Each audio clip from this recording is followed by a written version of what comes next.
দর্শক, আপনাদেরকে নিয়ে এসেছি একটি হিজল বাগানে। সত্যিকার অর্থে একটি অসাধারণ সুন্দর একটি হিজল বাগান। হাওরের কোথায় কি কিভাবে আসবেন পরে আপনাদেরকে বলছি, তার আগে আপনারা বাগানটা একটু দেখেন। দেখেন, একদম লম্বা সারির করচের বাগান। আমি সরি, হিজল বাগান বলছি, এটা হচ্ছে করচের বাগান। হিজল বলতে বলতে হিজল, করচ বলতে করচ বলতে বলতে হিজল নাম চলে আসে। চারদিকে হিজলের অনেক বাগান আছে। আমরা যেখানে এসেছি তার আশেপাশেও বেশ কয়েকটা বাগান আছে, তবে এই করচ অন্যরকম। করচ গাছ এবং হিজল গাছের বৈশিষ্ট্য যারা জানেন না তাদেরকে একটু জানাই। হিজল এবং করচ, এই যে দেখছেন, আমরা এই এলাকা বলি ভাটি এলাকা। ভাটি এলাকা মানে হাওর এলাকা, হাওরের নিচু এলাকা। হ্যাঁ, ভাটি এলাকা। এই ভাটিতে, হাওরে, এই বিশাল হাওর দেখতে পাচ্ছেন। দেখেন, এই মাথা থেকে ও মাথা কিচ্ছু দেখা যায় না। বর্ষাকালে নিয়ে আসবো একবার, তখন দেখতে পাবেন যে এখানে পুরো সমুদ্র। আপনার মনে হবে যে আপনি সমুদ্রের পাড়ে, আপনি কক্সবাজারে, টেকনাফে, সেন্ট মার্টিনে দাঁড়িয়ে আছেন। পৃথিবীর সবচেয়ে বড় সমুদ্র তীরগুলোতে তো আপনারা গিয়েছেন, সেই রকম একটি মনে হবে। সেইখানে এই যে করচের বন, এই করচের বনে দেখেন টিম নিয়ে ঘুরতে এসছে টিনেজাররা, তরুণ তরুণীরা, তারা বেড়াতে এসছে। তবে খুব কাছে মনে করবেন না, খুব সহজে না। আবার একেবারে যে খুব দূর না, ইচ্ছা থাকলেও সেটা মোটেও দূর কিছু না। চলুন আমরা এই করচ বাগানের ভেতরে একটু ঢুকি না। করচের বাগানের ভেতরটা আপনাদের মন ভুলিয়ে দিবে নিঃসন্দেহে। আপনি এখানে সারা দিন এই করচ গাছের বাগান, বলছি কেন, আসলে এটা প্রকৃতির দেয়া বাগান। একদম উপরওয়ালার, ঈশ্বরের, আল্লাহর দেয়া বাগান। দেখেন কতটা লম্বা। আমরা বেশ কয়েকজন এসেছি, গ্রামের ভাইরা মিলে এসেছি অটোতে চেপে। অটোতে চেপে চলে এসেছি। আমরা এই পাশ থেকে যদি একটু আপনাদেরকে দেখাই তাহলে কেমন হয়, তারপর আবার ভেতরটা আপনাদেরকে দেখাবো। অসাধারণ সুন্দর অপূর্ব একটি করচের বাগান, এবং এটা কেউ লাগিয়ে দেয়নি, এটা ন্যাচারালি।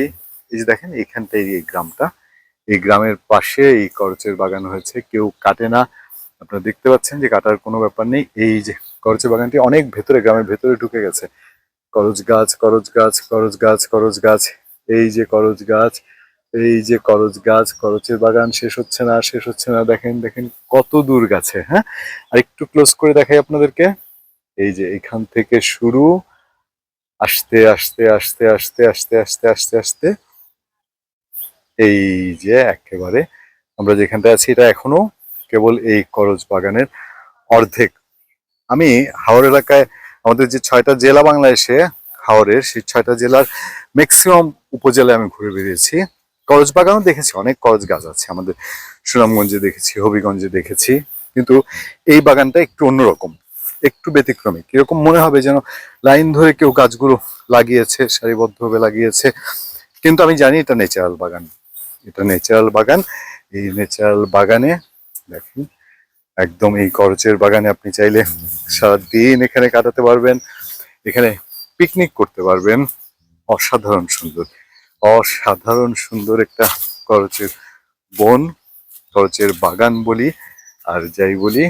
আমাদের ভাই ব্রাদাররা তারা ছবি তুলছে, নিজেরা ফটো সেশন করছে, এবং শত শত বছর ধরে। এবার যে মূল আলোচনায়, এই আপনারা যদি আমার সাথে বর্ষাকালে আসেন, বর্ষাকালে আপনারা এখানে এভাবে আসতে পারবেন না। এই গাছগুলোর যদি বলি যে এই পর্যন্ত, এই পর্যন্ত পানি উঠে যায়, মানে ধরেন যে আমার মাথার সমান, তার চেয়েও বেশি কখনো পানি উঠে, শুধু উপরের ডালগুলো ভেসে থাকে। হিজল এবং করচের এটাই বৈশিষ্ট্য, এরা আপনার এই বর্ষার সময়টায় তারা হচ্ছে পানির উপরে জেগে থাকে ডালগুলো, আর বর্ষা চলে যাওয়ার পর পুরোটাই, আপনার এই সময় আসলে বিশ্বাস হবে না যে এইখানে এত পানি হয়। এই হাওর ভরে পুরো পানি এখানে চলে আসে।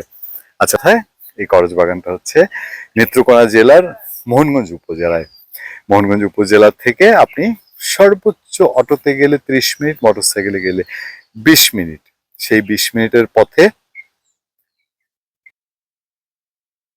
মোহনগঞ্জ উপজেলা সদর থেকে আপনি অটো নেবেন বা একটা মোটরসাইকেল নেবেন, যে আমি ডিঙ্গাপুতা হাওরের পাড়ে খুশমুল বাজারে যাব। খুশমুল বাজারের পাশে দাসপাড়া একটি পাড়া, সেই দাসপাড়ার পাড়ে হচ্ছে এই হিজলের বাগান। এবং সেখানে এই যে আমি যেটাকে ডিঙ্গাপোতা হাওরটি, যেটি আমি আগে বলছিলাম, করচ বাগানের পরে ডিঙ্গাপোতা হাওর, এই দাসপাড়া এই করচের বাগানে আসতে হলে আপনি ঢাকা থেকে কিভাবে আসবেন? ঢাকা থেকে খুবই সহজ, আপনি মোহনগঞ্জ এক্সপ্রেস বা হাওড়া এক্সপ্রেসে আসবেন, মোহনগঞ্জ নামবেন, মোহনগঞ্জ রেল স্টেশন থেকে আধা ঘন্টায় আপনাকে এখানে নিয়ে আসবে। আপনার এখানে নিরাপদ ধরনের কোনো সমস্যা নেই, এখানকার মানুষ কেউ আপনাকে কোনো ডিস্টার্ব করবে না। আপনি শুধু বললেই হবে আপনি পিকনিক করতে আসছেন বাংলাদেশে। নানান রকমের যত যন্ত্রণা হয়, এর কোনো যন্ত্রণাই এই এলাকায় নাই। কোনো ধরনের কেউ বিরক্ত করবে না, বিরক্তির কোনো বিষয় নেই। এই যে দেখেন, আমি এই যে তরুণ তরুণীরা ঘুরে বেড়াচ্ছেন, এ যাবৎকালে হাওর এলাকার এই হিজল করচের বনে কেউ কোনো অপরাধ অন্যায় না করলে, কারো কেউ কোনো ক্ষতির সম্মুখীন হয়েছেন এরকম কোনো দৃষ্টান্ত এখন পর্যন্ত নাই। আমি আপনাদেরকে আবারও বল, একটু অফ ট্রেক ঘোরাঘুরি করেন, যাদের একটু অফ ট্রেক ঘোরাঘুরি করতে ভালো লাগে তারা চলে আসবেন এই হিজল করচের বন দেখতে। এবং আপনি এখানে আসলে শুধু একটি হিজল করচের বন না, আপনি আরো দেখতে পারবেন, আরো জায়গা আছে। আমরা ক্ষণে ক্ষণে আপনাদেরকে বিভিন্ন কন্টেন্টে সেগুলো জানাবো। সুস্থ থাকুন, ভালো থাকুন।